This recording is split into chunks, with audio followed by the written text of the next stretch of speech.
radio for the masses. Headline edition, July 8, 1947. The Army Air Forces has announced that a flying disc has been found and is now in the possession of the Army. If the game is rigged, change the game. Game changer. I occasionally think how quickly our differences worldwide would vanish if we were facing an alien threat from outside this world. This is Fade to Black with your host, Jimmy Church, on the Game Changer Radio Network. Well. Good evening. How you doing? Fade to Black. Yeah. Okay.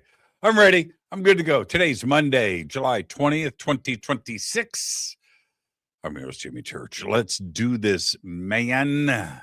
My sandal got caught up in my foot, and I need to be I need to be sock-footed to run the show.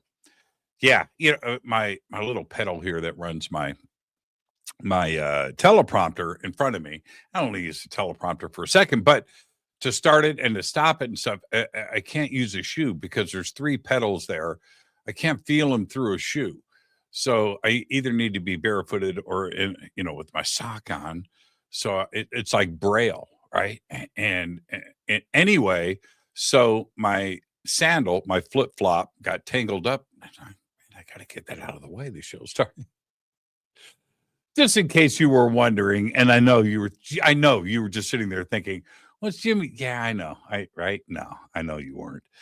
All right. Where am I? Great week coming up here on Fade to Black.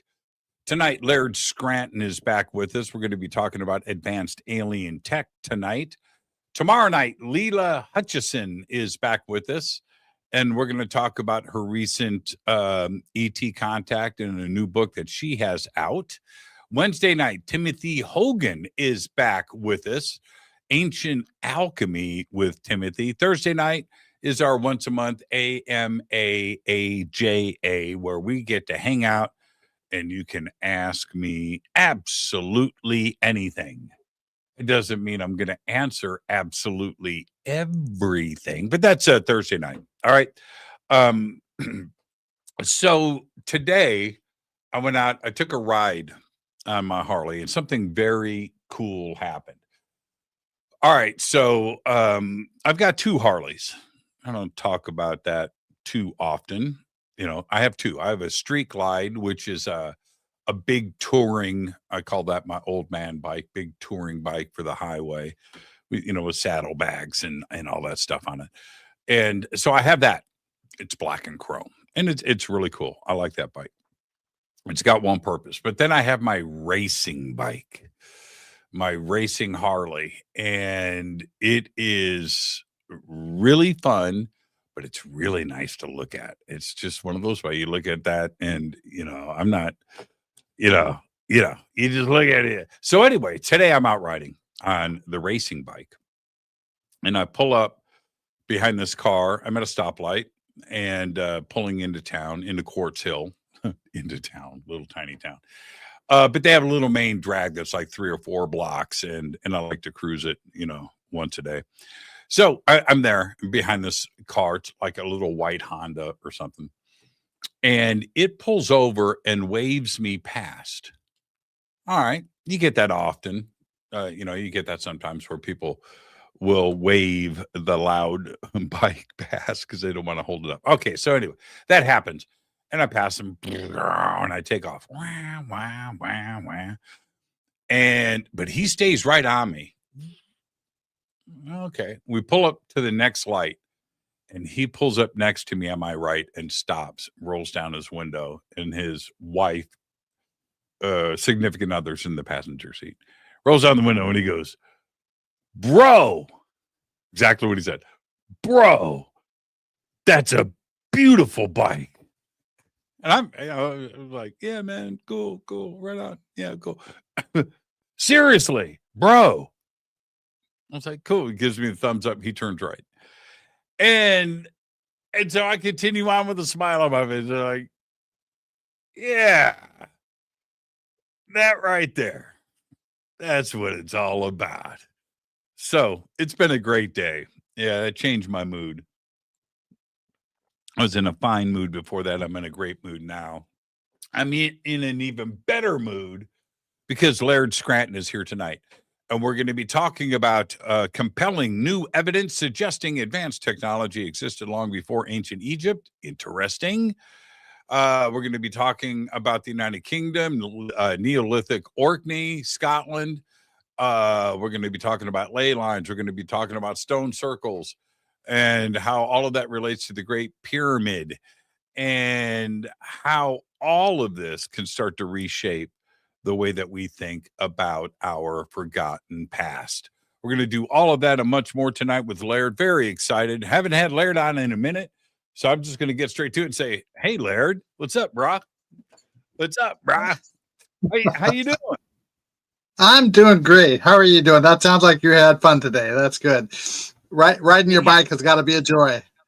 You know, it's my meditation. It's my ley line. You know, it's where. When did you start doing that? How old were you when you first started riding? Oh, I was a kid. I was one of those kids, Laird, to do it. What I'm about to say, you understand. But the world today, parents would go to prison, right? But back then, my dad, my mom and dad both had Honda Dream street bikes. And he would take us over to the college parking lot across the street. Now, I suppose I was 6, like right in there. He would ride on the back, get the bike started, and then jump off. Right? And let us, right? I'm 6, right? A parent would go to prison for a long time if they were caught doing that. But yeah. So I started off, very, very, very young, and he always had a bunch of motorcycles in the garage, and we were always riding, dirt bikes, road bikes, all that stuff. So yeah, I've been doing it my whole life. As an adult, when you get to a certain age, that midlife crisis thing, you get to a certain age where you can start to do things financially that you couldn't do when you were younger. All right. Okay. Hopefully. So screw it. I'm doing that stuff. I'm doing it. And I enjoy it. It's gotten to the point now where, and especially with the research that you do, it's gotten to the point now where I ride by myself, I head out into the desert, I go and explore these very interesting areas, and I'm able to go and think about these things and see these things and then scratch my head and continue to ask questions. You know what I mean? And you can see how much I've scratched my head. I scratch all I know. I'm getting there. I'm right behind you, bro. Right behind you, Larry. Right behind you. So that's my thing where I can go out and look, you've written, I don't know how many books, 20, 25 coming up on books. 15. Probably. I'm about to publish the 15th. Right. Okay. So 15 books. So you know what it's like to get your head into a certain spot, get into the zone where that stuff just starts to flow. Right. But you have to get there. You have to get there. But when you do, it's magical. And that's what I found with my Harley is getting out there, clearing my head, and then getting into that space where I start to think about things and you know what I mean? Those chemicals start to fire off in the brain. And that's what I use it for. Well, that's smart. That's a form of Zen, It's a complete form of Zen. You don't want to get too Zen. You still have to stay on the road. You have to pay attention to everything that's going on around you. That's a struggle. Yeah. You got to stop for the stop signs, man. You still have to do that. But that's a really, really good place to start. 15 books is a lot of books. I'm in the middle of writing my first book, and the patience and stuff. How do you do that? Do you have a certain after 15 books and your age, do you have a certain process that you now lean on and go to? Well, when my wife Risa was working for an insurance company back in the day, she had to train employees and rank them on how well they had mastered certain skills. And there was a 5-point ranking system. The best one was can complete the task with no help. The worst ranking was unable to complete the task. And the second highest ranking was able to complete the task with full instruction. That's where I am with this symbolism. I feel like my whole process has been that I'm able to complete the task, but with full instruction. And the kind of instruction I get is at times bizarre. We have family members shaking their heads all the time around here. Every night, sometime after midnight, what happens for me is the next big piece of it appears, and it's coming so fast that I honestly don't have enough time to write it all down the way it's coming. Some of it comes through dreams, some of it comes through incidental contact, some of it comes through crop circles, some of it comes through friends I know who are energetically connected. It comes a lot of different ways, but it's really interesting stuff. I'm very excited about the piece I'm on to now because it closes a loop for me with my old friend John Anthony West, who I know you know, or you knew. Yeah, of course. John always felt his quest as a professional was to try to demonstrate that ancient Egypt didn't develop technology, it received it as a legacy. And so his quest was to demonstrate that high technology existed prior to the era of ancient Egypt. And that's exactly what I'm on to right now. What we're going to talk about tonight, or I hope to talk about tonight, is sort of the tip of the iceberg of this. There's a whole lot to it. Some of it that goes so deep that if I don't have a PowerPoint to sort of illustrate it, it's tough to just put it into words. But the pieces I want to talk about are very easy to explain. I can just launch into that if you're willing. It's pretty interesting stuff. Well, we're gonna do all of that tonight, Laird. But I can't let you get away without mentioning John Anthony West and going back and visiting that for a second. And I'll tell you why. Especially when it came to the Dogon and stuff. But my research with I'm getting a little feedback on your end. If you could turn me down. Yep. Yeah, turn me down. Okay. Is the exploration of Egypt when I walk through that and other ancient sites around the world too as well. When I walk around and see these things, that's one thing. But then when I look at other researchers and Egyptologists, they stop short of wondering about an ancient civilization or how the stuff got done, but they do recognize that it is sensational, that it seems impossible that this stuff is there. That's where I just kind of back up and go, what's really going on? Well, that's why John Anthony West's work was so important. He ignored all of the orthodox approaches to it and continued on his way. I joked that John must be older than traditionally thought because I heard he dated the Sphinx.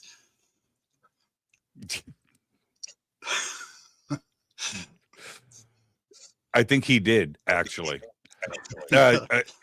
John had an autographed Bible. Yes, that's true. He probably did. Yeah. John was, they broke the mold after they made John. He was a one-of-a-kind person. I am so fortunate to have known him. I wouldn't have a book writing career if it weren't for him. And he did. He helped you get a publisher, didn't he? Well, he did, and I was talking to one of his close friends at a party he had one time, and I said, he's such a generous person. He's done all these things for me. And the person was polite. They listened to what I had to say. And when I was all finished, they said, that's not the John I know at all. That's not the way John is. So I feel like I got sort of the best piece of John. He personally shopped publishers for my books. He introduced me at conferences all around the country. He found me gigs writing articles for esoteric magazines. He did a lot of different things for me. He promoted my work on podcasts and radio shows. John, the first time I met John, he neglected to tell me that he was going to film the meeting. This is the first time I ever had to explain a very complicated symbolic system, and I had to explain it to the top guy, and he was filming me while I did it. I thought, what wow, was that? Was that? Yeah, was that the stuff Magical Egypt episode? Yes, for Magical Egypt, right? And that's Magical Egypt. Yeah, and that's one of the all the scenes in that were really good. But that conversation between you and John was absolutely amazing, and that's what blew the whole. Well, it was the part of, I should say, of the Dogon mysteries, and it exposed it to such a wide audience. Right. Now, a lot of people know about the Dogon Sirius information. Believe me, that also is just the very slimmest tip of a much, much larger iceberg. And whoever taught the Dogon knew their stuff, absolutely knew their stuff. Well, there was that, and then there was the quantum atomic symbolism that was so extraordinary that you really did a great job of explaining. But for the rest of us out there, we were just like, "Holy crap! Is this real?" Yeah, that was a big deal, Laird. Don't sell yourself short.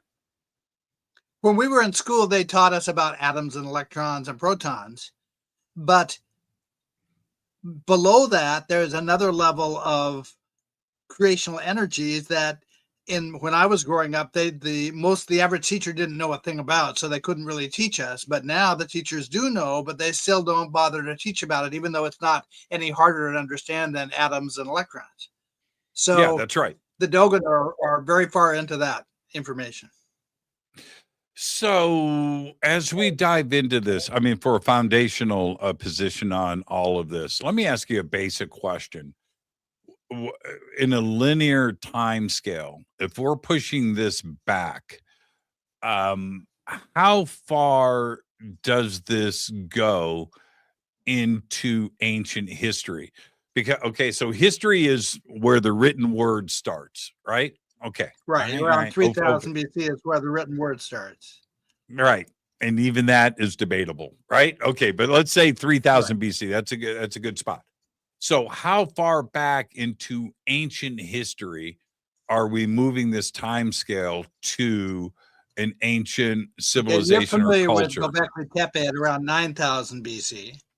Right. The Dogon preserve an altar stone in their area that they live in the south of Mali, an altar stone that has carvings on it that are indistinguishable from the Göbekli Tepe carving. So it's clear that their tradition dates back as far as Göbekli Tepe.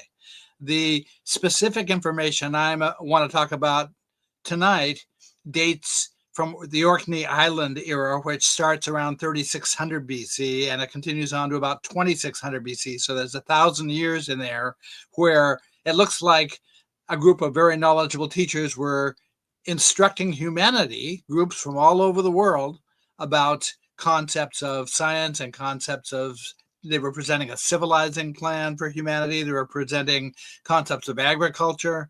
Lots of stuff was going on then. Now, do you ever cross the line into Atlantis and trying to formulate an origin for these teachers? I do, but that's not really where this comes from. My work is comparative work. So I start with one symbolic element of one group, where one of the groups say, here's what we know this element means. And then I test that against how all the other groups understand that same element. And then by doing that, sort of triangulate in on what an original meaning should have been. So we have several different groups who the express claim is that this instructional era came about because a group of very knowledgeable teachers who originally were energetic consciousnesses, not material like us, were able to take material form and interact with us. It's really no different a concept than what's presented, when they talk about Moses on the mountain with the burning bush. That burning bush is effectively one of these energetic orbs we've seen over New Jersey and Scandinavia and places like that. We now are seeing a lot of them over Russia. Those energetic orbs are treated by the Egyptians and the Dogon as living conscious beings. And the perspective is essentially Robert Temple's perspective that the root form of consciousness is in the form of plasma energy. What's wrong that with gets that? to be But why does science fight this? Well, okay, science is like, okay, imagine you're learning how to drive a car. Now, if nobody ever told you differently, you might imagine that what you were seeing in all the mirrors that you could see from your driver's seat encompassed everything around you. You might think you were getting the full view of everything around you. But the truth is, there are blind spots, and then those blind spots are big enough to hide a tractor trailer truck if you're not careful. Science is the same way, because science is predicated on the idea that only things that are repeatable and quantifiable are we going to consider to be real. The problem is that there are certain class of things that don't fit that category that are still every bit as real. For example, talking about these energetic teachers back at 3600 BC, the scientific world has no possible candidate that they would allow to fulfill that. They would not accept any answer I could possibly give them about who could those teachers have been. And yet, all of the ancient cultures have perspectives on who they were and are in agreement about what their attributes were. I find that so fascinating. No matter what we do and we pile things up, the blinders are constantly on. Like they don't want to see it. And here's the thing, Laird. With what we know today, and physicists and scientists will say that we know so much, I think it's the opposite. We don't know shit.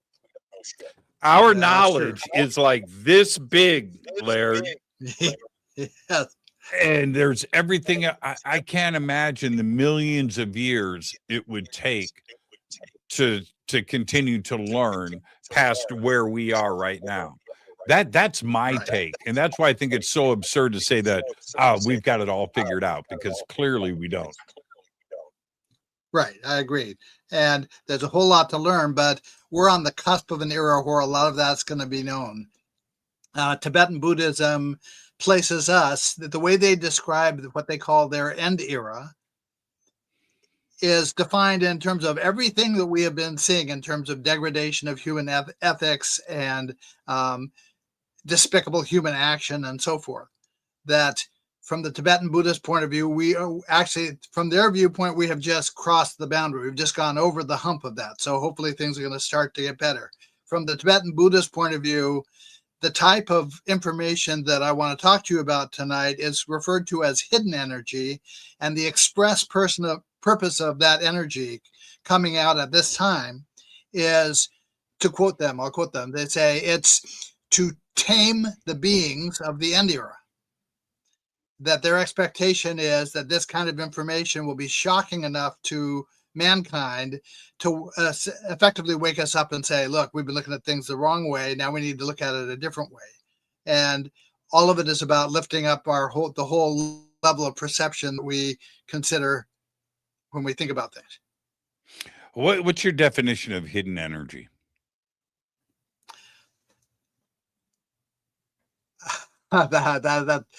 Okay, in terms of hidden information, the way Tibetan Buddhism handles it is, one of the ways it handles it is, information has been secreted in such things as the landscape, in places you wouldn't expect to look for it. on Orkney. Okay, for people who don't know where Orkney is off the north coast of Scotland. It's a set of islands that are there that are very difficult to get to because the waters are very treacherous. In ancient times, it was actually easy to get to because the Atlantic currents would bring a boat right to Orkney. If someone caught the Atlantic current down by the Gulf of Mexico, it would have transported them up and around right to Orkney, which is, as I say, north of Scotland. So on Orkney, they had a situation where the geography was very, very, very special. And then they built a number of architectural sites and megalithic sites that had specific purposes that I've been looking at these sites for 25 years and never understood what I was looking at until just recently. So that's the first way I would understand hidden information. Let's look at both versions of that. What did you think you were looking at originally when you first visited Orkney? Well, the whole reason that I started even considering Orkney was because in the mode I was talking about, how information comes to me, a stranger from Australia emailed me, and he wanted to know, did I think it was possible that what we were seeing at this the earliest farming village on Orkney called Skara Brae, did I think we were seeing ancient Egyptian influences there? Well, I knew that the era of Skara Brae was too early to be Egyptian influences. It's several centuries too early. Dynastic Egypt was not organized enough to mount an expedition to Orkney at 3300 BC or 3400 BC. But I still approached it thinking what I was going to see was ancient Egyptian influences on Orkney. Shortly after I got into it, I realized that I had that backwards. What I was actually seeing was Orkney influences on ancient Egypt. And the best way I can demonstrate that is if you go to Abydos in Egypt, which is one of the earliest established settlements in Egypt, you have a half a dozen different elements that are distinctly honorific of Orkney. That one of the things that people who were instructed in this tradition have in common is they all were really nostalgic for the places they've been, the same way you might be nostalgic for the high school you went to or the college you went to. That's the way they felt about having been instructed on Orkney. And every place they went, they replicated the things they had experienced on Orkney because I think they missed them. Even coming to Orkney, they replicated things that they had experienced in other places like Malta and places in the Near East and so forth. So to begin with, I thought I was seeing, I wasn't sure what I was seeing because I was still trying to scope it out and make sense of it. In the end, what I realized I was seeing was abiding connections to the Dogon culture. There was a lifelong archaeologist on Orkney named John Hedges, who wrote a book called The Tomb of the Eagles. And he opens his book by saying, the reader's going to be a little bit shocked here because they're going to discover that Neolithic Orkney was more like modern Africa than it is Scandinavia. So the earliest houses at Skara Brae take an architectural form that is a classic Dogon form. When they build a stone house, they build it to the same architectural plan, down to very specific details. All sorts of other things on Orkney Island tie back to what the Dogon do and to what other cultures that came out of there. My perspective right now is that every classic esoteric tradition we know about, Hinduism, Buddhism, Kabbalism, the Canaanite religion, Dionysianism, the ancient Egyptian religion, Tibetan Buddhism, all of these traditions take their origins from Orkney sometime prior to 3000 BC. And I can demonstrate that positively for most of those groups. I find it so fascinating. And then when, somebody will always say, well, okay, man, bring me the receipts. Where's the proof of, what's going on? Well, certainly there's a lot of evidence, but then when you throw in the Dover boat, the Ferriby boats, right? And you look at the where those are clearly dated 3, 4, 5, 6,000 BC, and they're Right. identical to the boats that were constructed in Egypt. Right. Now, Right. that's like pump the brakes. What more do we need to go on here when you start to look at, the evidence of Orkney, ley lines, ancient cultures, how they approached all of this? And then, well, it's similar to Egypt. And then we have the Ferriby boats, because that's evidence of some kind of transoceanic travel. Right. And unfortunately, the modern mindset is tolerant of any number of what they consider to be coincidences. My science teachers, when I was a young student, one of the first things they taught me was, when you bump up against what looks like the third coincidence in a situation you're trying to explore, it's time to consider that something beyond coincidence is going on, that you're only allowed 2 coincidences. A coincidence is defined as something that occurs once in 1,000 times. Now, if you have 2 coincidences, you're at once in a million times. If you go to 3, you're once in a billion times. That's not credible. It's not believable. At that point, you should be doubting that it's coincidence. So unfortunately, the social media generation is willing to tolerate endless coincidences. You can have 100 different things that agree with each other of the sort you're talking about, where the not just the material the boat was made out of, but the whole style in which it was woven is a match. You've got that up at Lake Titicaca, boats that are pretty much an exact match for the Egyptian boats. Anybody who has a brain on in their head has got to question whether there was a connection there, and they want to think, well, how did these 2 cultures that were so far apart ever have contact with each other? That's not the right question. The right question is, think about bumping into somebody at a wedding who had the same math teacher you had in high school, that you never knew them because you were there in different years, but suddenly you realize you know all the same story problems and all the same cute little formulas and all the same cute little tricks, not because either one of you ever talked to the other one, but because you had the same teacher. And that's what the situation is here. All of these groups benefited from the same teachers. Wow, that's a great way to. Can I steal that? Sure. Anything I say, you're welcome to steal. Yeah, that was. Oh man, Lake Titicaca is a really good example.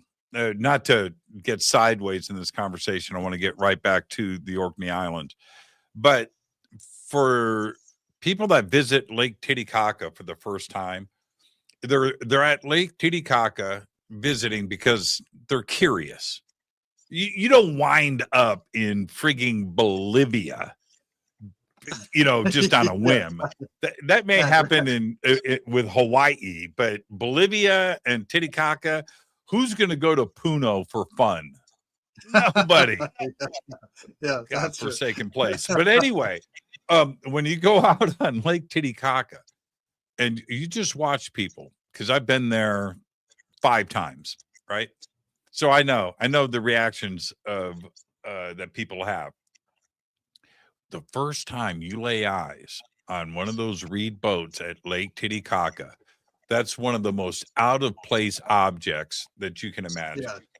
Yep. It makes no sense. Yep. Obviously Egyptian.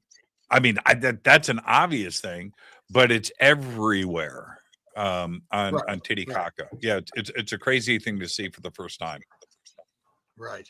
And you've been a lot of places. So you've had an opportunity to experience this.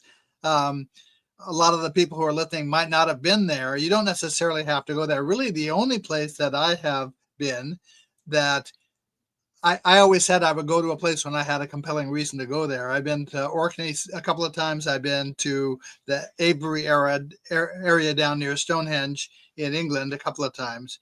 And honestly, those 2 sites do it for me. This is the point of origination for a whole lot of really, really interesting stuff, the kind of stuff that John Anthony West was trying to get at. Yeah, for sure. I know a lot of his colleagues also work very diligently to try to demonstrate in a positive way high technology in ancient times. Well, that's what this material is leading into is exactly that, in a way that, most of the things that you say, somebody can question it and say, oh, it might be coincidence, or oh, it looks like this, but it's not really that, it's really something else. This stuff, there's no arguing what it has to be, because there's no other thing it can be. What are we looking at here? Okay, on Orkney, we have about 300 Neolithic sites. I want to talk about basically two of them. Hold on, Laird. Let me jump in. Here. What you're looking at here in the photograph is me standing on top of one of the chambered cairns on Orkney. This is one of the highest points on the island. We went there because you can see everything from there. So these chambered cairns are very enigmatic. A lot of them are built to the same style of a plan. Most of them are aligned to solar points. For example, the one I'm standing on receives a beam of light directly into it at the equinox sunrise. There's another one called Mays Howe that receives a beam of sunlight. I think it's at the winter solstice sunset. So a lot of these are aligned structures. And alignment is very important to the energetics, and that's one of the tough concepts to get down to. But this was in 2016. My son Isaac took this photograph, and the stacks of stones that are there, residents of the island build those. It's a traditional form of storing the natural flat sandstone that is the base of the island. It's the major construction material that they used during Neolithic times. When they built a house, they would use what's called drywall construction. They would lay these stones flat without mortar to build a house. It's the same thing the Dogon do when they build a stone house.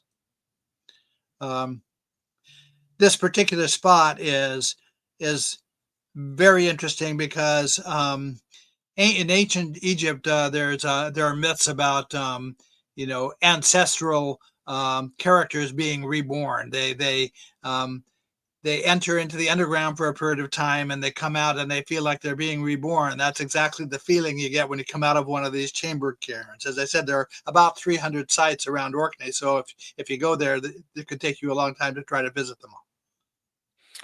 For the audience, really quick, can you explain the three segments that historians reference? What is Paleolithic, what is Neolithic, and so forth? And what period of time do they fit? Because we're going to be talking about this a lot tonight. Those eras vary depending on what area of the world you're in, because people advance at different rates. Paleolithic is basically an era where where the very most basic stone implements are found. It's like chipped arrowheads and things like that. You get into the Neolithic, and you're starting to approach what the researchers understand as being more civilized, organized culture. That leads into like the Iron Age, where suddenly they're working with metal instead of with stone. So the three areas you're talking about are broad categorizations of the development of human histories, human civilization. John Anthony West liked to say that the modern mind imagines that it was one continuous progression where in each era, humanity became more capable than it was before, and that leads to us, who are the pinnacle of intellectual accomplishment and technological accomplishment. I think you're going to see that we're not. That he was right that we're not. As I said, I'm trying to close a loop that he opened because it's the key to everything that all the researchers are trying to get at, I think. Yeah, and so we have Paleo being stone and early Stone Age of different cultures, but each culture's got these three or four. There's a fourth. We'll get to that. Neo Right. being the newest, and then you have Meso in the middle, which is usually a consideration of development into agriculture and the domestication of animals. So those are the Right. three periods. But then we have megalithic is thrown in too as well, and is used quite a bit. That, For you, that's sort of how an do you? overlapping category because in Neolithic Orkney, they were building megalithic sites. When it comes to agriculture, you have agriculture at 8,000 BC in the Near East.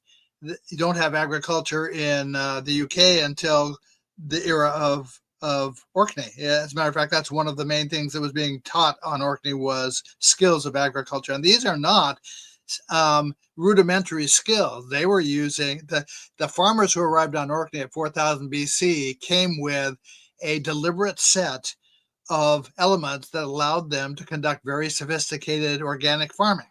They brought specific animals whose natural habits were to prepare ground that had never been farmed before for farming. They brought a type of mouse or vole that did a really good job of aerating the soil because of the depth to which they dig. You had red deer whose natural tendency is to chew on plants that are nitrogen rich. And so wherever the deer went to eat, the farmers knew to plant their crops. You had cattle. You had a very early breed of Near Eastern cattle and sheep that they moved around from plot to plot. They had rotating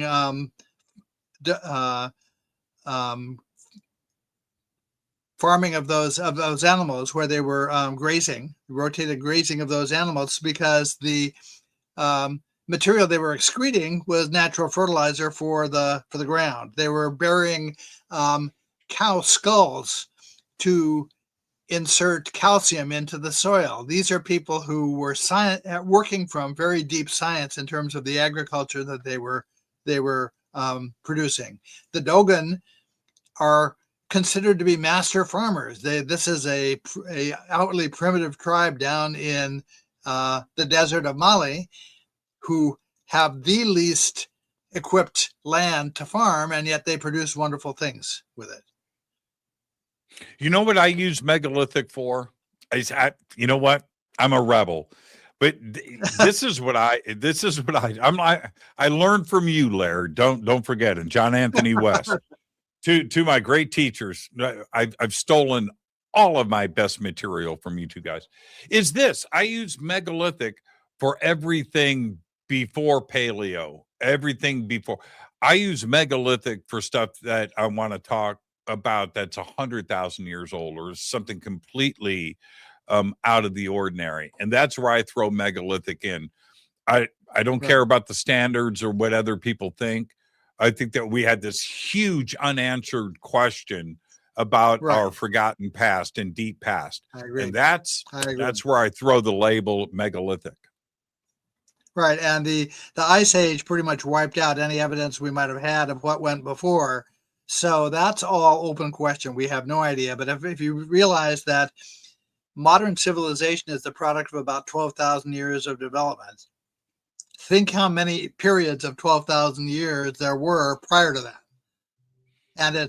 And you had anatomically modern humans who were no different than we are, who had all the same thinking capacity, maybe greater thinking capacity than we do.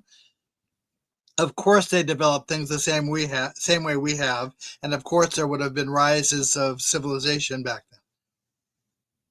And here's the let's continue with this argument that is presented to people like you and myself, which is, wait a minute, man, where is the evidence of this? You know what? Right. That's again the wrong question, because the evidence of this is us. Even That's us true. forget constantly. We are always on the verge of disappearing. We are constantly forgetting about our past. We're forgetting about what happened 200 years ago or 300 years ago. That's true. And these huge gaps of, if we look at something like the Dogon, and we look at Göbekli Tepe, we look at Egypt, we look at parts of Central and South America, we look at these where you go, well, obviously those cultures had a grip. They knew what was going on, and then it all just went away. So far away that we don't know how they did it. So the evidence is right now, it's modern. Right. It's modern evidence. And I'm not talking about stuff that we're still trying to figure out. No, I'm talking about us. We just recently deciphered hieroglyphs. That's a forgotten language. That's a forgotten history. And it's modern history. True. Isn't that and nuts? Actually, there's a wealth of information in the symbolic languages. A lot of what I write about comes out of interpretations, not interpretations. The interpretations are built into the language itself. At 500 BC, Confucius loudly complained because he could no longer count on ancient Chinese words to define their own meanings. The way that languages work, even spoken language before 500 BC, I don't have to guess what a word means. There's a structure built into the word from which I can retrieve the original intended nuances of meaning of the word. I don't have to guess. The word tells me. I remember, this goes back to John Anthony West. I remember you talking about this exact subject in Magical Egypt with John, and watching his face light up too as well, because his brain works differently, right? And he's soaking in what you're telling him. But even let me give you a very, very simple example of how these languages work. Yes. The ancient Egyptian word for week, as in the concept of days of a week, is written with two glyphs. It's a very straightforward word. The first glyph is the sun glyph, which is a circle with a dot in the middle of it. The second glyph is an upside down U shape that is the Egyptian number 10. The sun glyph can represent the concept of a day. I looked at that Egyptian word and I said, symbolically, this says 10 days to me. And I went and I did some research and discovered, guess what? The Egyptians had a 10-day week. Then I went to the Chinese hieroglyphic language and discovered that in original form, it was formulated exactly the same way. A circular sun glyph and their number 10, and they observed a 10-day week. We have eye-to-eye comparability between those two hieroglyphic languages in their original forms. And every word works like that. Doesn't matter how complicated the word is, if it works like a child's rebus puzzle. You know, a rebus puzzle is one where you see a picture of an eye and you substitute the word eye. That's the way these words work. You substitute a concept for a glyph, and now you produced a sentence that defines the meaning of the word you're trying to read. There are two words for symbol in the Egyptian hieroglyphic language. One reads, action preserves knowledge, when you substitute concepts for glyphs. The other word reads, action replicates knowledge. With those two words, they've just given us the definition of what a symbol is from the perspectives of the person who encodes it and the person who decodes it. You don't have to guess what the word means. When I'm in doubt about what a concept means, I go to the Egyptian dictionary and I find the word that corresponds to it, and I learn from the word what the truth of the matter is. I find a succinct definition of the thing I'm after. It just makes you wonder, and you do this so well. It just makes you wonder, how were the ancients able to see stuff that today we need an electron microscope for?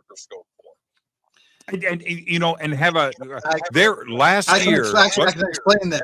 I can explain that. Let me show. Laird. Okay, go ahead.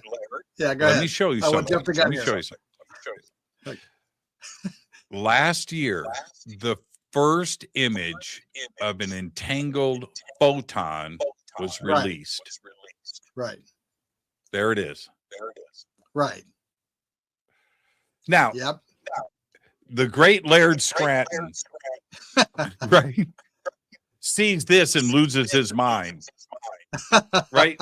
Because you're like, this is what I've been talking about. This is what I've been talking about. That's true. Absolutely true. Yep. No, this is exactly. And the thing is that an awful lot of it is just as intuitive as that image you brought up. If it's not that intuitive, we don't really have anything. But when you get down to the bottom of it, everything is that intuitive. You can't mistake what it is they're talking about because it looks just like the scientific representation of the same thing. Nobody's trying to hide anything. This is all hidden. You were asking about hidden energy and hidden knowledge. This is the whole premise: is we hide it right out in plain sight. And the problem is, it's like playing hide the penny with a child. You put the penny on, someplace in the living room that it's not hidden in any way, but it takes them forever to find it because there are perceptual skills you need to use to be able to find it. And that's part of what this tradition is about, training us to see things that we otherwise wouldn't see. Yeah, if you remember when you started to present the stuff about the Dogon, and there was that slight amount of pushback there, and then this is revealed, with the yin yang, and it's exactly more of the same. Right, but from the traditional point of view, none of this amounts to anything. There's nothing you can say to convince a person of it, and that's why I'm excited about where the energetics in the UK lead, because there is no way around what it is. What's a ley line? Okay. The echo is too loud. You've got to turn me down. It is out of control. If that works a little better there. Okay, a ley line, back in the 1800s, there was an amateur researcher who noticed that very many of the resonant ancient sites in the UK were laid out in straight lines. And so from that, using his imagination, he postulated that there must have been lines of energy that connected these sites together. And then he drew maps of where those ley lines go.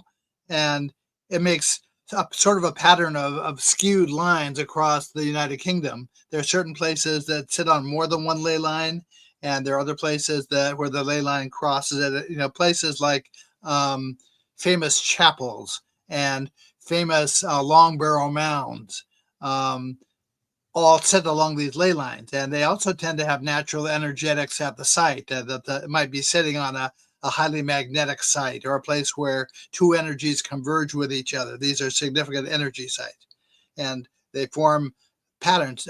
Science does not agree that ley lines are a thing. Science thinks this is all imaginary and made up. And I think I'm the first person who can demonstrate how the energies fed those ley lines. What constitutes the energy? When we down to the bottom of it, what we're talking about is plasma energy, but it really, at the primordial level, it's just two energies. It's magnetism and electricity. And a great deal of the Dogon symbolism, their cosmology, is focused on trying to familiarize us with just the basic attributes of those two energies, which are pretty straightforward. But if you don't know what you're looking at, it takes a while to get it. They are explaining to us, here's what each of these energies is about. Here's what happens when they come together with each other. And here's what's produced as a consequence of them coming together with each other. And everything that we think of as material is a product of that. This is the level down from atoms and electrons, is the rudiments of this electrodynamic energy, electromagnetic energy. The purpose of a ley line would be what? That's a good question. That's actually still an open question. What they were doing with the energies that I can see they clearly had access to. The ultimate motive for having access to it is not clear yet, but that's okay with me. The bulk of my writing career has centered on questions that I consider to be open questions, where I know this has to be true. I just don't understand yet why it's true. And so I live with uncertainty all the time, and every so often some little piece drops into place, and now a whole book's worth of information makes sense to me that didn't make sense to me before, because I understand that one key piece that I didn't get before. Could it So be I that the don't way know that what the ultimate motive was for having access to these energies. Part of it looks to me as if these teachers, who are originally energetic beings, had a need to be in constant contact with it the way that we need to be constantly in contact with the ability to sleep? We have to spend a certain amount of our time sleeping. If we don't, we won't live. And so that's one possibility, is that the urgency to have this energy transmitted to everywhere was because these teachers needed that energy. is the energy already in the ley line, or is No, it energy had to be fed, given had to to be the ley fed line? in. It Right. had to be fed into the ley line. And that was a huge question for me, is that's what I began researching in the last year to try to sort out the things I've come to. Is I was trying to figure out how in the world was energy being fed into those ley lines. And in coming up with that answer, now all sorts of things play out that weren't obvious before. And I think actually now might be a good time to try to get into some of the nuts and bolts of how that works. Yeah, absolutely. Well, that was my question. Okay, on Orkney, I'm going to talk about two sites. The first one is called the Standing Stones of Stennis. This is the earliest stone circle that was built that we know of in the United Kingdom. And it consisted of 12 standing stones. These are iron-rich pillars that were levered up from the ground of Orkney, and they're set in a circle. Originally, they were surrounded by a horseshoe-shaped ridge.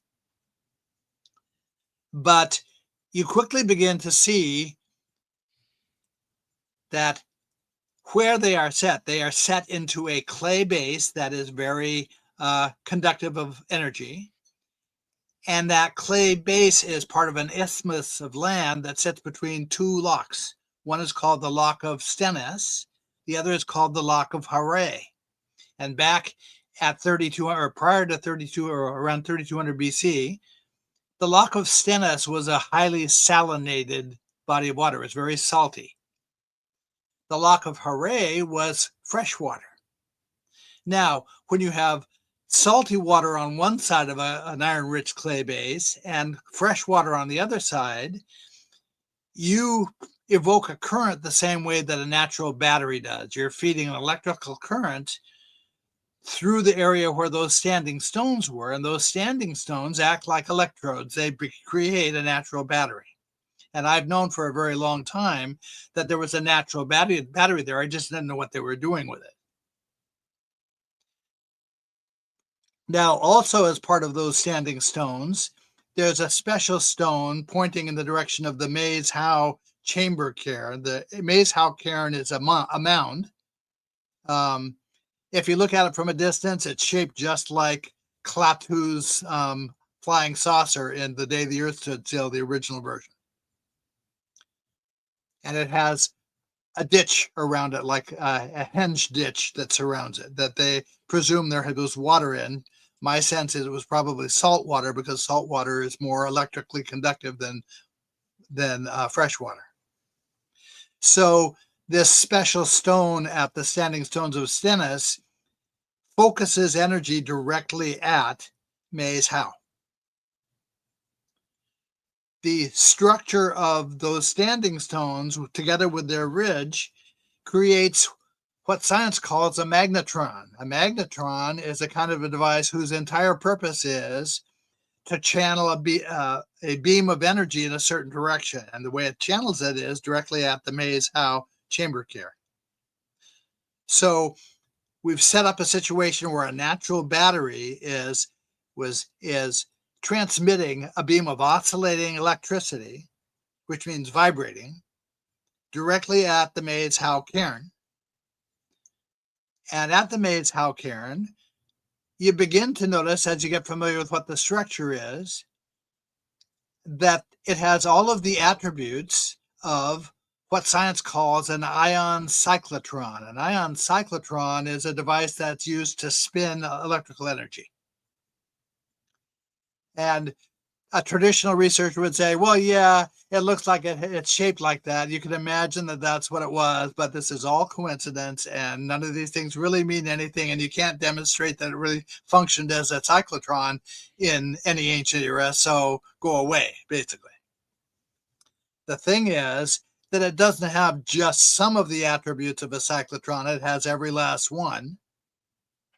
And you can explain every phase of the scientific process of a cyclotron in terms of what the Mays Howe cairn is. It's built from old red sandstone stones that are highly resonant stones. And the stones contain a very particular set of materials that are necessary to evoke what's called a static magnetic field. And to get a cyclotron going, you need to combine the oscillating electricity with the static magnetic field, and then the energy will start spinning. And inside this cairn, there are side rooms where the energy would spin.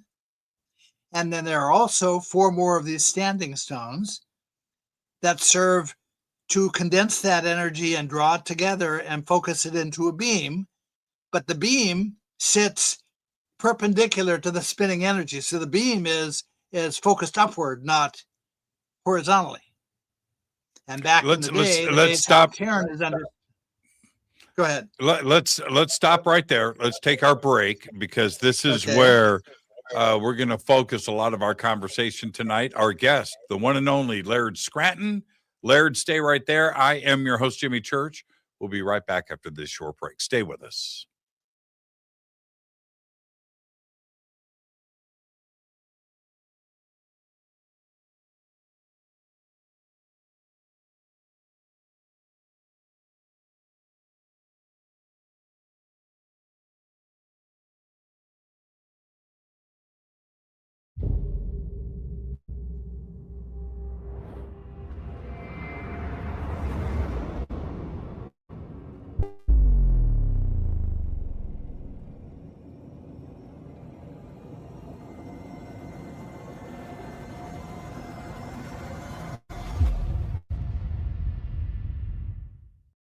Subscribe to our YouTube channel to get your alerts and access to over 2,000 videos. Click that subscribe button right now. Watch Into the Vortex on Gaia TV. It's fade to black for the screen. Simple to do. Go to Gaia.com, search Jimmy Church, or click on the link below. Follow Fade to Black on Twitter at @Church. Get all of the show updates every single day. It's now called X, but who cares? Go to jimmychurchradio.com and become a Fadernaut. Get a membership. That's right. Everything is commercial free. You have access to downloads, and you get to call yourself a Fadernaut. River Moon Coffee, makers of the Fade to Black blend. Truly the best coffee on planet Earth. Just visit rivermoonwellness.com or their Amazon store. It's all simple to do. You can check out the Fade to Black blend, the Game Changer blend, or any of their Black Moon Wellness products. It's the only coffee I drink. It is the best, and it's Doc. Again, rivermoonwellness.com.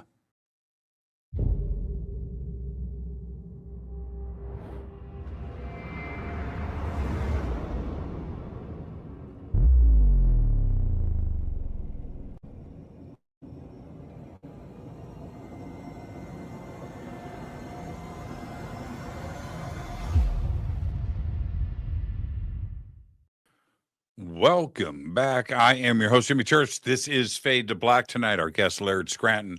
And we're talking about advanced, ancient, high technology.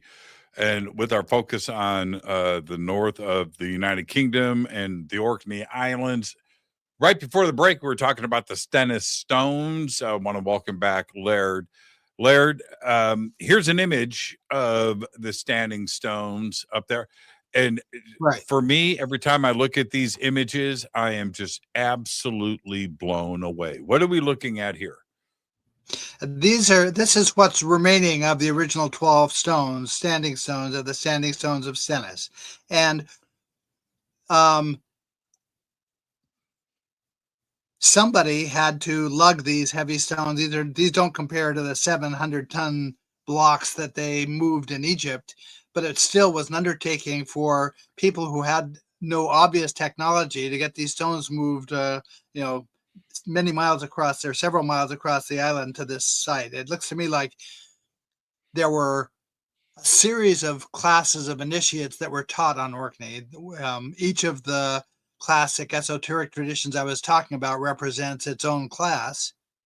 And it looks like they were training 8 initiates at a time. That's how many they could house at the Scarabray village. They had room to house 8 families there. So these stones are what lent their name to Orkney. The old name for Orkney was Orkneyjar. And nobody understands what the etymology of that name is, but because of the way the language works, we can sort it out. The ancient language on Orkney was called the Faroese language. The farmers who came to Orkney and originally established farming here look like they came from Malta, which is in the Mediterranean. And in Malta, there's a structure, a megalithic site called Hagar Quim, where the name means standing stones. In the Faroese language, the word orca means to stand or to endure, and kajarni means stones. So Orca Kajarni, Orkneyjar, means standing stones. They named it honorifically after the place they came from on Malta. Well, that's fascinating. The oldest standing stone circle in the United Kingdom. It precedes anything lower. It looks like somebody from Orkney was instrumental in the building of Stonehenge around 2600 BC, about 1,000 years later. And here's a map. Now, you started to talk about the red sandstone and its relation, but talk us through this. Okay, this is the original configuration of the standing stones of Stennis. The gray line represents the ridge that surrounded the stones. It was a couple of feet high. It was open in the direction of, in a couple of directions. It was open in the direction to the north, the way that a certain domain of energy on the Earth called the Alfvénic resonance domain of energy on the Earth. This is named after a Swedish physicist. This configuration is a match for that domain on the Earth. It's a way that energy configures. It also had a second directed opening that was aimed at the Maes Howe Cairn, which is towards the southeast, not the north. Now, the same configuration qualifies as a magnetron. And magnetrons, this is made from the natural materials that existed on Orkney, but it's a high-tech device. So this is one of the first pieces that satisfies John Anthony West's quest for high technology in ancient times. We have a magnetron here. Again, I'll say a traditional researcher will say, well, yeah, it looks like that, but you can't show that this actually did anything. But you go back to Maes Howe and you actually can.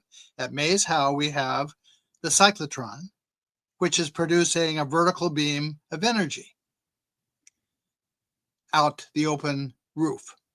That vertical beam has the potential to link to one of these domains of energy that are up in our atmosphere. The particular domain it can link to is called let's get this right, the ionospheric wind dynamo. This is a reservoir of electrical energy that exists starting about 60 miles up in the atmosphere and goes to about 120 miles up. And this particular beam of energy has the ability to link to that zone. Again, a traditional researcher would say, well, it's nice that you have all the elements that theoretically could do that, but there's no way you can prove that it did it. But actually, again, you can. The way you prove it is there happens to be a second structure in the same area of Orkney, which is called Stennis. It sits a few hundred feet north of where the Maes Howe Cairn is. It's called the Overbigging Enclosure. it's considered to be quasi-geological. It's a lot like stone. But it can only be seen from the air. If you're on the ground, you don't know it's there. But when you're looking at things from the air, you realize that it's there. It gives the impression of an inverse image of the Mays-Howe cairn. And when I say that, I mean top and bottom, or north, or let's say east and west, are flipped in the inverse image. Any feature in the Mays-Howe cairn that's above ground is below ground in the inverse image. Anything that's below ground in Mays-Howe cairn is above ground in the inverse image. It looks like a kind of a inverse selfie image, a reverse image selfie image of the Mays-Howe cairn. Well, it turns out that if you have a two-way energy link to the ionosphere, and that link somehow gets catastrophically disrupted, the download of energy that is sent to the ground because of that disruption has the express capability to impart this exact type of inverse image into the ground. And the inverse image will be an image of whatever source had sent the beam of energy up to it in the first place. So the Mays-Howe cairn took a selfie of itself at a point of disruption back in ancient times, around 2600 BC. This is absolutely incontrovertible proof that the Mays-Howe chambered cairn served as an ion cyclotron before 2600 BC. What was the purpose? Well, that's still an open question. What was the urgent purpose to have that energy? Well, one of the purposes was the Mays-Howe cairn before I get to this, let's back up a little bit. Let's talk more about that overbigging enclosure. There are other factors about that overbigging enclosure that argue for what it has to be. For one thing, when the plasma energy that's discharged down to it creates the inverse image, it heats whatever stone material is in the ground, and it sends it radiating outwards farther than the extent of the image it imparts. And so that produces what are called igneous intrusions all around the edge of the image, and that's exactly what we find at the overbigging enclosure, exactly those kinds of igneous intrusions. Now, another factor that argues that must be what happens is in laboratory experiments, when they test out what happens when you disrupt that kind of a connection, they've discovered that the inverse image that gets created tends to sit at a particular angle, a vertical angle from the original source. It's measured at a 0.5 degree angle, a vertical angle. That's the angle of the beam that goes up the ionosphere compared to the angle that's coming back down to the Earth. That angle needs to be at a 0.5 degree angle. That's exactly, based on the distance between the two structures, what the angle would have been. So we have multiple points of confirmation that this particular structure was created by that kind of a disruption of energy from the ionosphere. We have one more confirmation. The discharged plasma energy has the potential to rapidly desalinate a body of water. And guess what? The Loch of Stennis, which I said prior to 2600 BC was highly salinated, suddenly after 2600 BC no longer was.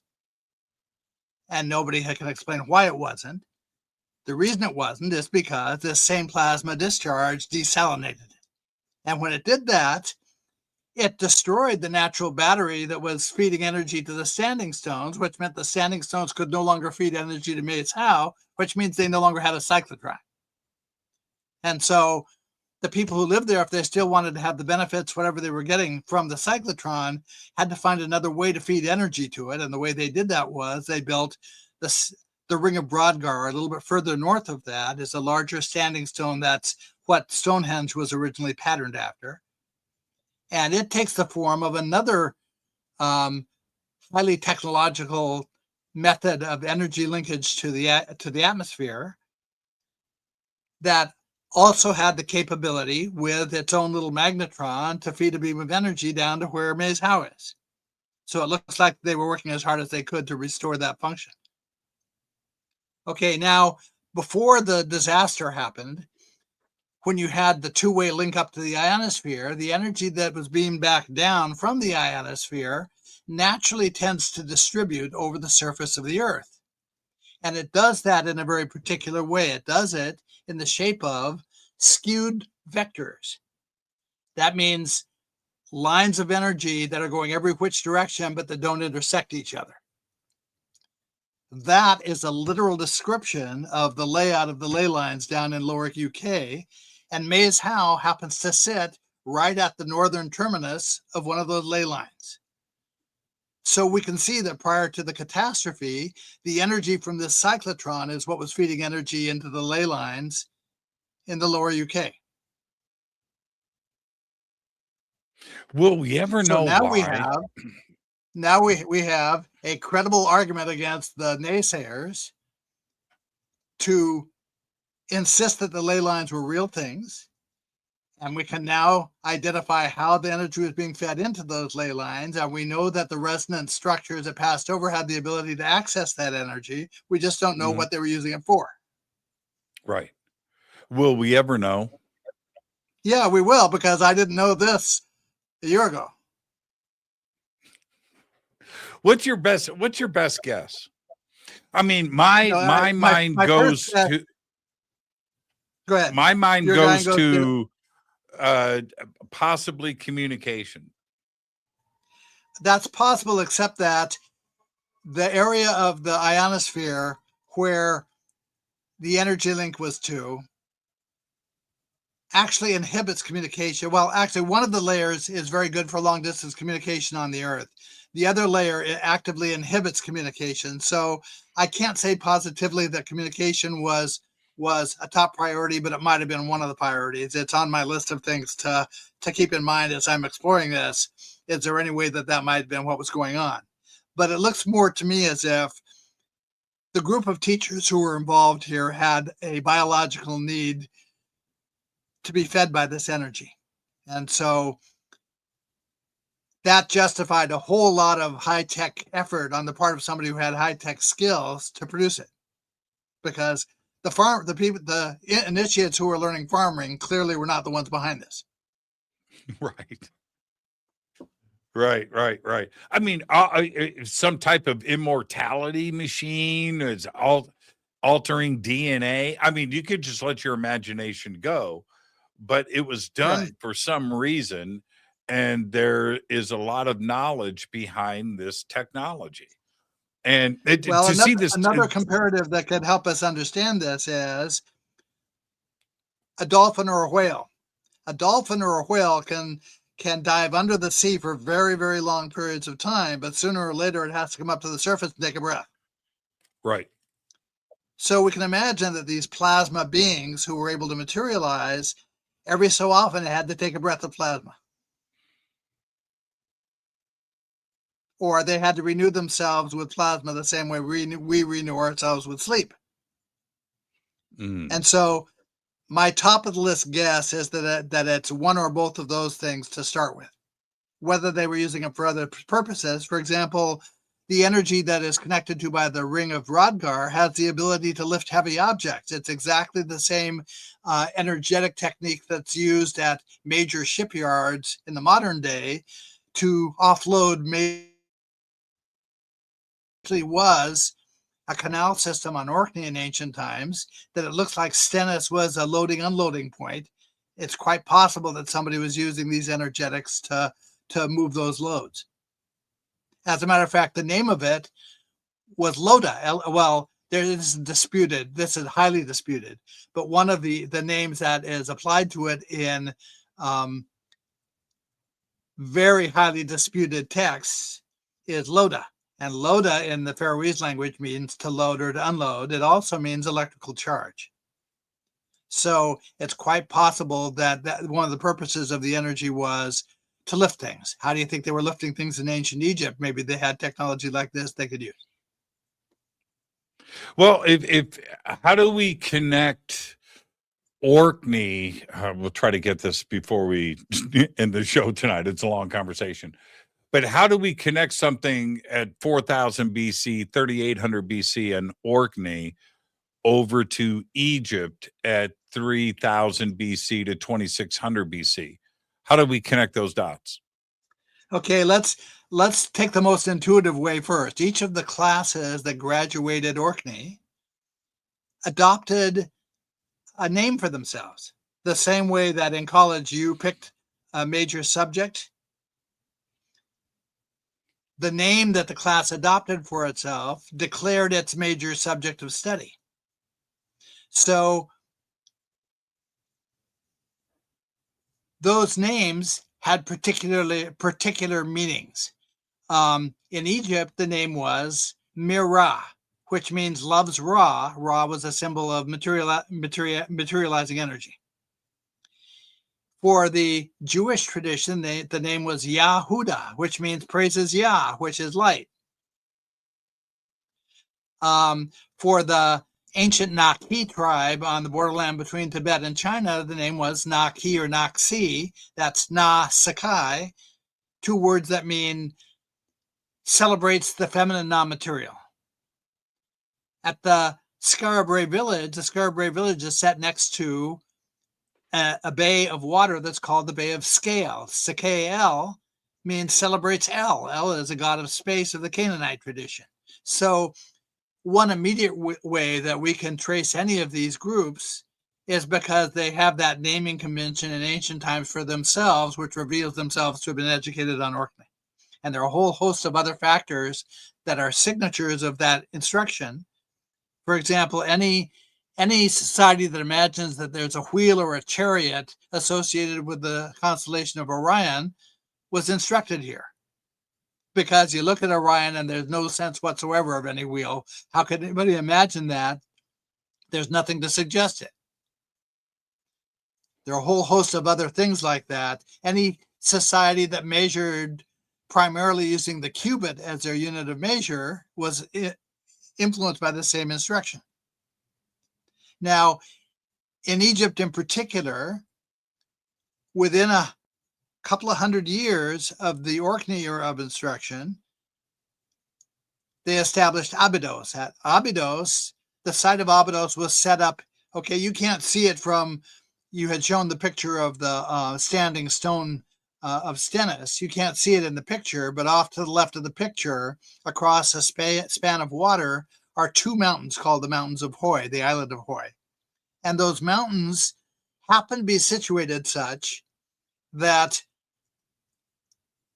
the daily sunrise, sunset sets behind those mountains. And if you were to watch that every day for a year, you would notice that the sun set progressively further north until the equinox, and then further south again to the next equinox. Those mountains are giving us visibility on two dynamics of solar energy. When you go to Abydos, the word Abdu meant the desired mountain. And the site is set in view of two mountains just like that, where the equinox sun happens to set squarely between the two mountains. That's what happens on Orkney. Very rare circumstance to establish a locality in that kind of a situation. The earliest burial chambers at Abydos, which represent houses, according to the Egyptologists, take the same form as the first houses at the Skara village and the Dogan stone house I was talking about. It's all the same architecture. I've got up on the screen right now a picture of you looking over Skara Brae. Right. I'm looking out on the Bay of Scale up there, which is the one I was talking about. My son, again, took this photograph when we were there in 2016. We came away with the very faulty impression that Orkney Island only ever sees beautiful sunny weather. Right. Mostly it's raining. My thoughts of Skara Brae are one word: cold. Yeah. Yes. Well, this was a nice day. We were treated to a nice day.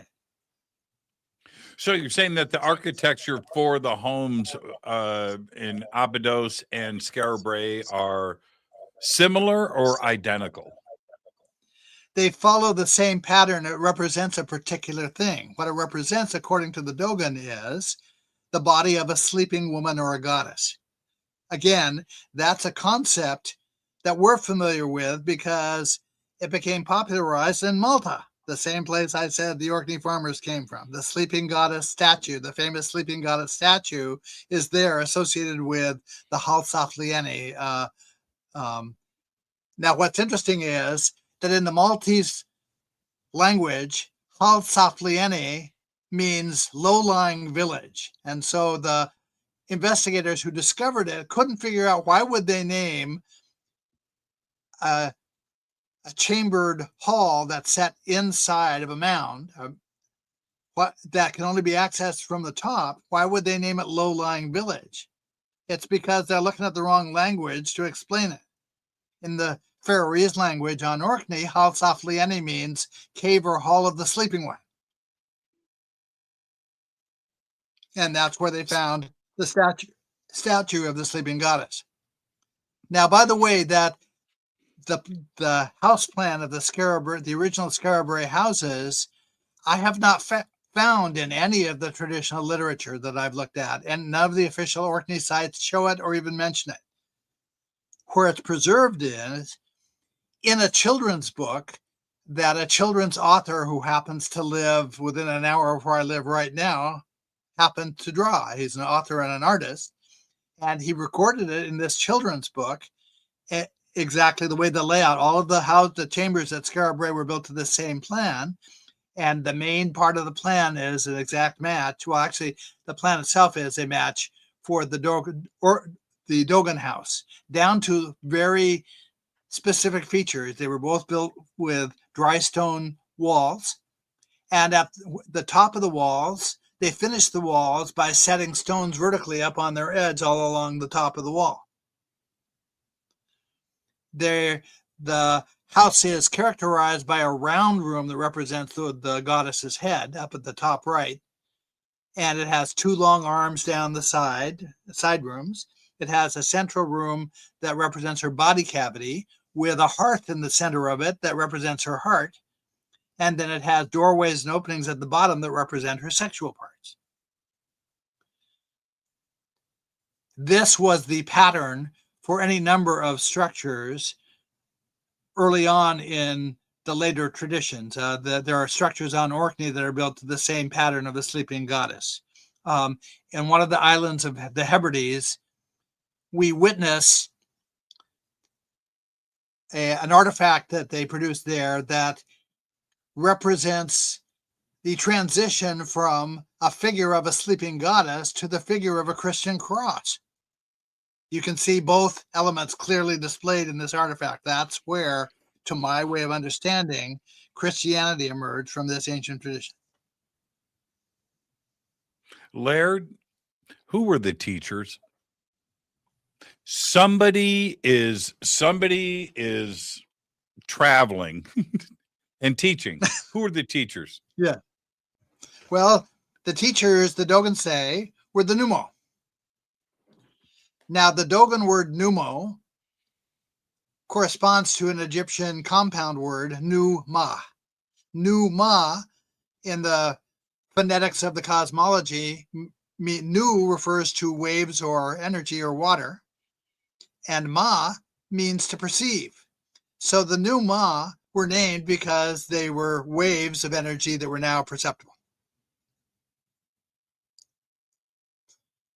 In the Dogon conception, the Numo were originally energetic orbs of exactly the kind we have talked about. We've seen over New Jersey, we see over Scandinavia, we see over other places of the world more and more all the time.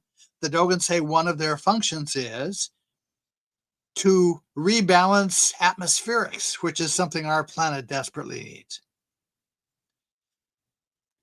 There also seems to be, because of the way the energetics work, there are domains of energy that the Dogon define that work like Hindu levels of consciousness. And these are superimposed on each other in a way that they all exist at once. Now, a very thorny problem is that every time humanity explodes a hydrogen bomb or an atomic bomb, it doesn't just do damage in our domain of energy, it does damage potentially in all the domains of energy, and the plasma orbs that are living creatures in those domains have taken it on themselves to stand in the way of any of us ever detonating another nuclear weapon. It looks like last month, looks very much to me as if, we know that a B-52 took off of Edwards Air Force Base, the first one that's equipped with a weapon that's an electromagnetic pulse weapon that in the laboratories, an electromagnetic pulse will destroy a plasma orb. But in reality, in actual use in everyday life, what the electromagnetic pulse does is it's partially absorbed by the plasma orb, and it's partially reflected back at wherever it was sent from. Now, the B-52s are designed to be protected from an electromagnetic pulse coming from outside of it, but they are not protected from one that originates inside of it.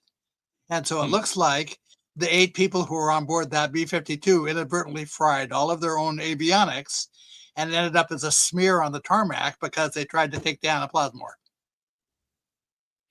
I watched that happen. The B-52 crash. It was right down the street. Well, I heard it. The thing is that a B-52 is designed to be able to glide. It has 4 sets of pairs of engines. So it has 8 engines in total. And there's almost nothing that can cause all 8 to go out at once. But even if they did, it could still glide unless it's lost control of its flaps, its avionics. So now they no longer have control over what does, and it plummets and it crashes. Now, the government suddenly has put on hold for at least 2 years its project to equip all the B-52s with the CMP weapon. They have another class of plane, the F-18s, that are equipped with it, but they've all been cautioned, do not approach an energetic orb if you have the opportunity. Because this is where did you get this information from? This is pretty interesting. Well, the fact that this B-52 is equipped with that weaponry is public knowledge. Really? Okay. We know that the B-52 took off from a runway that is traditionally used for long-term flights, long-distance flights. They said it was on a local flight, but it had a full load of fuel, which it wouldn't have for a local flight. It would only have that for a long-distance flight. And the first thing it did when it got into the air was it made a U-turn, or almost a U-turn, 155-degree turn, which is the indicated turn if it was headed to Iran. It looks to me as if somebody ordered a nuclear strike on Iran, as they had been publicly threatening to do for months. And the crew that was on board, which didn't consist of everyday crew members, it consisted of high officer level experts in that kind of weaponry and that kind of energy and nuclear missions. They all went down with the ship on what looks for all the world to have been an ordered nuclear strike that failed because these orbs are not going to stand for it. At first I wondered, it's not in the mindset of these orbs to kill. These are only represented as ultimately beneficent creatures. There's nothing for us to worry about from them. They are only here to help us. So it's not in their mindset to have killed 8 people. If they could have avoided it, they would have. But it looks to me as if they didn't kill. What they did was they passively received this EMP pulse from the plane, and it reflected back and fried the avionics of the plane, and that killed the people on board. Yeah, it was pretty interesting when it happened. I heard it, and it was loud. I'm maybe 5 miles from Edwards, and I went outside. I didn't see anything. I had heard it, and then I went out into the backyard, and I could see the smoke. I was like, wow. And then the alerts started to happen. Terrifying. Yeah, it was terrifying. Well, here's the thing that I have to deal with. Everybody here in Palmdale every single day is this is an aerospace research and testing area. That's what's done here. Right. Decades in the future stuff is what is being built and tested all the time. Every day. Laird, I'll be sitting here. When I say every day, it's every day. And Oh, the man. people listening to this show are thinking, man, that must be really cool. It is. It's fascinating to go through, but I'm getting more used to it now. But I'm still fascinated with it. So I'll be sitting here, and the house is shaking. Right? There's some loud thing going on, and I run outside to see what the hell's flying over the house or what is being Yeah, done. man. Because I Oh, have man. Skunk Works is a mile away. I can see it from here. And NASA's out there, Air Force Plant 42, Northrop Grumman, they're all right there. Pull out, head left, you drive straight into Skunk Works. Anyway, and then right beyond that to the north, about 4 or 5 miles, is Edwards. So all the testing, the building and everything happens here. They Right. fly it out, and they fly it over to Edwards. I Right. watch Well, it. now, I watch it the just take earliest off and turn and land at Edwards. the earliest reports said that the B-52 was accompanied by a B-1 bomber, which officially are not kept at Edwards, but you do enough searching and you find reports that say actually there are a few still there. And the B-1, They fly. Yeah, is, that's bullshit. That's it's bullshit. designed as a support. It's designed as a support plane for a long-range nuclear mission. I watch B-1s fly around here on a weekly basis. If you were here with me right now, I can put you in my car and I will take you to a B-1 that is parked at Lockheed. Oh, wow, right now, wow. right now. They're always out there. So I've asked the people that work there, so what's going on? Why do they always, well, they're always updating the avionics. They're always doing this on the B-1s. They're always doing this on the U-2s. They're always, I see U-2s like, dude, once a week, and so that's aside from the advanced stuff that I don't like talking about on the air. I don't want to get in any trouble. But I've seen a lot of crazy things. But the point being, the B-52 crash at Edwards was unique. All right. With the stuff that I see out here daily and things, what is unusual is a B-52 at Edwards. That's highly unusual. And it's research and testing that goes on at Edwards. That's not a tactical air wing. You know what I mean? That's not what's going on out there. It's pilot training and aircraft testing. That's what Edwards is there for. It's Area 51. It's the same thing. Right. Now, the first thing that a plane like that does when it's testing out new radar equipment, which is what the official mission was for it, is that as soon as it gets to off the runway and up into the air, it does a scan around itself. And this particular plane had the ability to scan in all directions at once. And so my guess is it was programmed that if it spotted one of those energetic ores, that it automatically fired the EMP. And I think they're going to have to change that because they can't afford to be losing more planes to attempts to interfere with these orbs. You know what happened to me?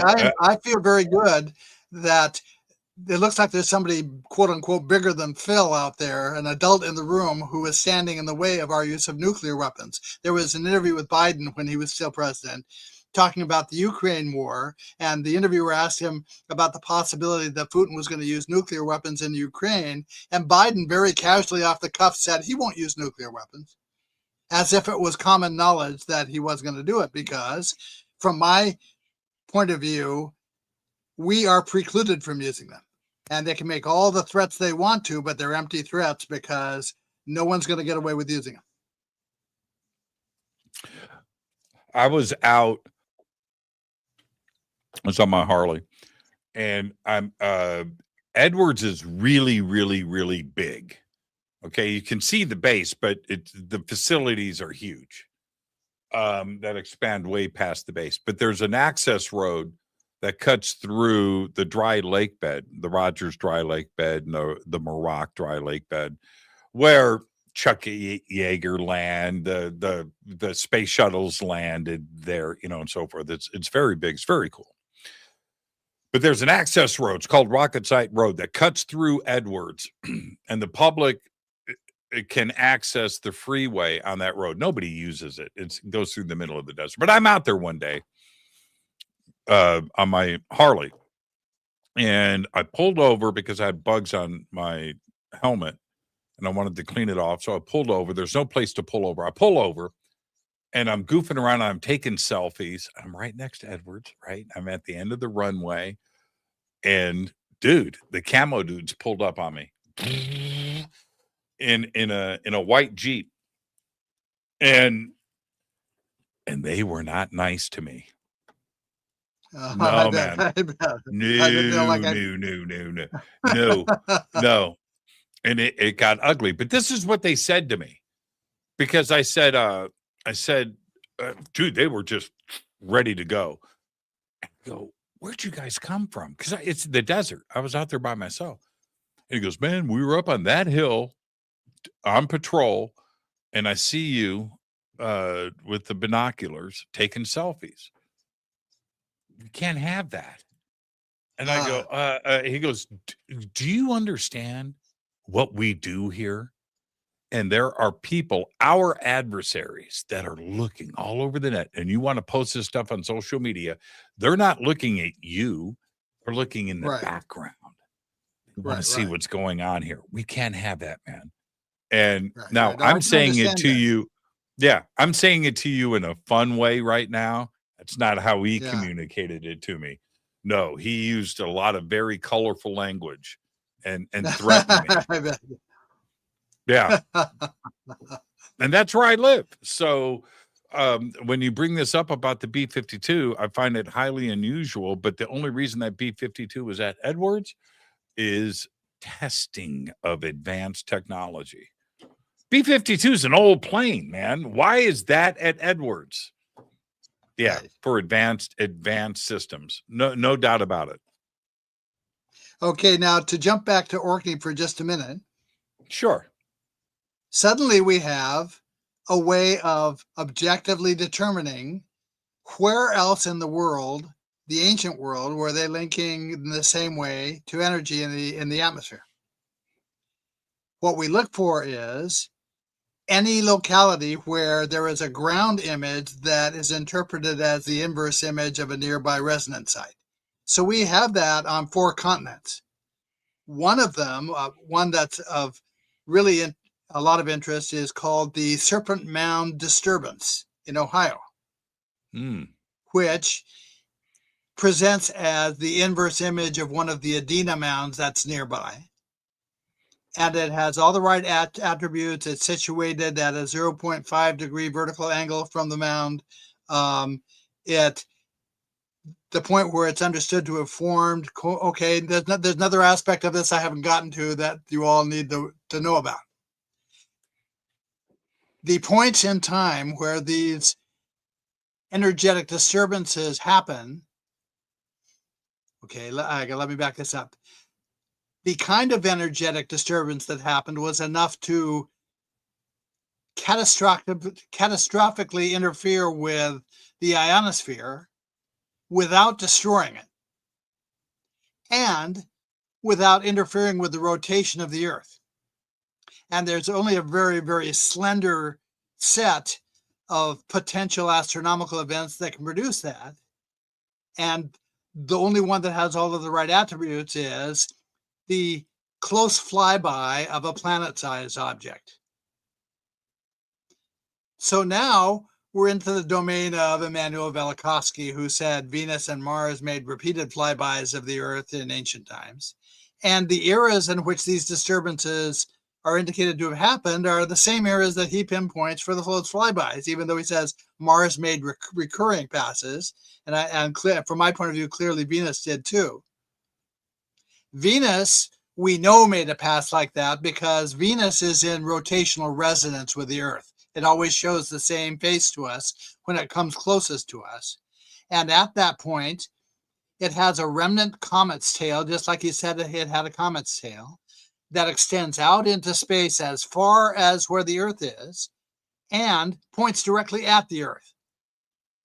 That's three very unusual attributes that all coincide with the idea that Venus made a close approach to the Earth at some point in the past. So now I have work I've done on Velikovsky's very controversial theories, dovetailing with the work I've been doing on the Dogon stuff and the other energetics, and they mutually support each other. That we have an ability to objectively confirm that what Velikovsky inferred from ancient texts must be right, because there's nothing else that can produce the effects at Stennis at 2600 BC besides the close pass-by of a planet. The ideas that Velikovsky presented in Worlds in Collision, I'm okay with. And I'll tell you why I'm okay with it. There isn't a cosmologist or an astrophysicist or anybody else that can sufficiently explain anything. True. Okay. When I say anything, I mean anything. They don't know how Earth got here. They don't know how the planets got. They don't know how the moon. They don't know. No. A lot of interesting theories are presented. Nobody's got the same ideas, right? So Velikovsky comes along and in Worlds in Collision, which I have, I go, well, you know what? This is as solid as anybody else. Well, I wrote a book called The Velikovsky Heresies, and my purpose in writing the book was to re-examine every stage of Velikovsky's scenario from the perspective of 60 additional years of science since he published it. Right. How does what he said in that book hold up to those 60 years of science? And I based my research on top scientific sources, such as NASA, where an article goes through intensive vetting before it ever appears on their website, and other published scientific sources, but all credible, scientific American level sources. And what I concluded was that at every stage of his scenario, you end up with a handful of considerations that if he's wrong, the scientists have to stand on their head to try to explain. That's right. But if he's right, they all evaporate. And my science teachers told me, you're looking for a solution where all of the obstacles evaporate. That's your correct answer. That's how you get to the answer. Right.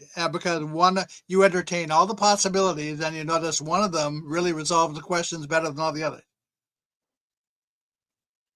Yeah. And you know what? I do the same thing. Don't laugh at me, Laird. I do the same thing with Sitchin. Yeah. I truly do. Even if Sitchin was just off his rocker and made it all up or whatever, that doesn't, it allows for free thinking and an open interpretation. But if you take Sitchin's work, like Velikovsky, if you take Sitchin's work and compare it to the scientific data, you dive into anthropology and what are they finding, and Sitchin is supported by science. That's it. Right. That's it. That's it. It's really weird. It doesn't matter, like I said, if it's just crazy imagination. That's how we evolve. That's how science works. Think outside of the box and let's take a look at it. Well, Sitchin did just that. But the scientific data that we can look at, and taking Darwin out of the mix. But if you look at the scientific data, it supports Sitchin's work. Yep. Now, another important thing I need to mention is that the Orkney site, I've already mentioned there are two sites on Orkney that were connecting in different ways to energies in the atmosphere. There's the Maze Howe Cairn, and then there's the Ring of Brodgar. And the Ring of Brodgar was a dramatic improvement technologically over what they had with May's Howker. And it was pretty much invulnerable to that kind of a disruption. But this is part of a sequence that had been going on since 3800 BC at other sites in the UK, where every time one of them was disrupted by this kind of a catastrophe, they would rebuild in a different spot with using a different technology that was improved over the earlier one. And so that progression leads us forward 3800 BC to 3300 BC to 2600 BC. And then the final step of the progression is at 2400 BC with the Great Pyramid in Egypt. And the Great Pyramid in Egypt follows in that same line. It represents yet another improved method of linking to these same energies in the atmosphere that is far as much improved over the Ring of Brodgar as Ring of Brodgar was over May's How. And so we have a historical progression, we have a technological progression, and unfortunately for those people who would like to think that the Great Pyramid was built a long time ago, the progression insists, because of the way the technology improves, that it had to have been built at 2400 BC. What's your new book about that you're working on? The new book is called The Third Eye, which is in a large number of ways a synchronous title, as is the cover image I picked for it 2 years ago. And it is all about, okay, the Dogon symbolic cosmology combined with the Egyptian symbolic cosmology, even the Buddhists and Hindus, there's only one topic they are focused on, and that's the ways that these creational energies work. And it all comes down to very deep levels of plasma physics, the same physics that we're trying to link to through May's How. And so I thought that I had written everything there was to say about what the ancient tradition offered us about those very deep dynamics of energy. And then suddenly, when the interstellar comet 3I Atlas showed up last year, all hell broke loose, because from my point of view, what somebody did, that was not a comet. For 4 months, every announcement we heard about that comet was that here is an attribute of it that we've never ever seen in a comet, or sometimes in any natural object. And then they would always wrap up by saying, but of course it's a comet. Right. So I started tracking all of those anomalous attributes, and I realized, because of my training in science, which was to explore every option, that all of those attributes apply to a particular type of technology that is well suited for interstellar travel. But the speed it was measured at going when it first arrived was fast by our standards, but way too slow to get it here in under thousands and thousands of years. So I said it had to have been traveling by something closer to what we see on Star Trek with warp travel. And so I started researching that, and it turns out that all of the signature attributes of that kind of energetic applied to 3I Atlas. And so I started very carefully tracking that and posting more times than and sharing more times than any of my friends appreciate, day after day after day after day, to try to objectively record what was going on with this thing. And it's all based on the same energetics. As a matter of fact, the energetics of 3I Atlas put me onto things I didn't know about hydrogen atoms and how they work.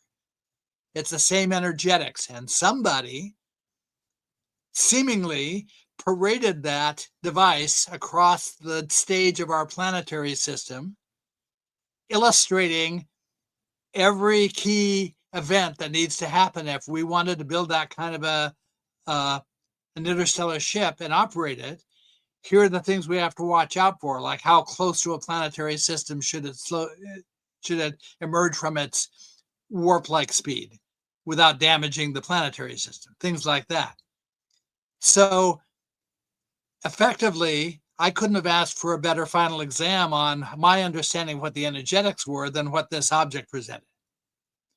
And so with that, suddenly I had a whole other year's worth of work and more to do on this book that I thought I was finished with, and that had just continued on. Every night, say every about midnight, something new turns up that I can't not include in this new book, and so I'm just chasing my tail, trying to get it researched and written down in a way that's clear, in a way that I fully understand, before I bother to publish the book. How do you think it's going to be accepted? I mean, so much focus was on 3i Atlas, and from me and from the media, and the public interest was solidly there. But I think a lot of that has to do with UAPs, the government, the media, how they're covering that, but also the amount Right. of interstellar visitors that we've had over the last, 5, 6, 7 years. Right. There have been Where a handful now. yeah. And you have to ask yourself the obvious question. Is this now a natural coincidence? Is this something else? The deliberate flybys through our star system seems planned to me. When you look at the size of the universe and the big scope of it, why our little, jewel of the Nile, right? Our little paradise Right. that we have here, why suddenly do we have all of this attention? Or has it been happening Because for millennia? We've huge never noticed portion it.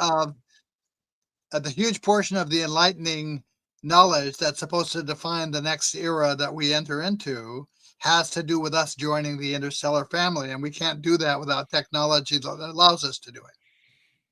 Now, you can see how much trouble went into misdirecting people from 3i Atlas. If you can't see it, browse my Facebook feed over the last year, and you'll see how much effort went into misdirecting us from it. It's interesting that since it passed through, we know about the numbers of top researchers, astronomic researchers, who have had bad things happen. The ones who have the skills, the specific skills to detect the energetics that 3i Atlas was using, have been killed, shot on their porches mostly. The ones who have the skill to develop it have disappeared. So what that says to me is somebody with very deep pockets is planning an interstellar mission. They are recruiting the talent they need to develop it, and they're disabling the people who have the talents to detect they're doing it. Scary, isn't it? Very scary. Yeah, that one Caltech physicist who was searching for exoplanets and so forth. That happened just right at the street, street from me in Lano. Wow. And another route that I take on my Harley all the time. It's just a cluster of like 5 houses. They put a name of a town on it, dude. It's 2 streets that cross right in the mountains right here. But it's one of my favorite routes because it's beautiful, and I just like cruising through there. When that news broke, and I went, where? Who? What? Yeah, right up the road, man. Yeah, that was crazy. Wow. So that caught my attention. He was a very important guy. And here's the thing. It's kind of like the Manchurian Candidate or something. I don't know. But the guy that shot him didn't know who he was, didn't rob him, didn't do anything. And to go into the to go to the foothills of these mountains out here to a house like that, I don't know. Well, the guy the MIT guy who got shot, both he and the guy who shot him had skills to detect this technology, and they were both killed. Yep. Yeah. Very strange. Very strange. And isn't it even stranger how that whole missing scientist story has just kind of gone away? Yeah, it has. Yeah, it has. But that's been good, buried because in what the it news means cycle. is that they're no longer abducting people with skills. That's good. They already have the people they think they need. That's all right.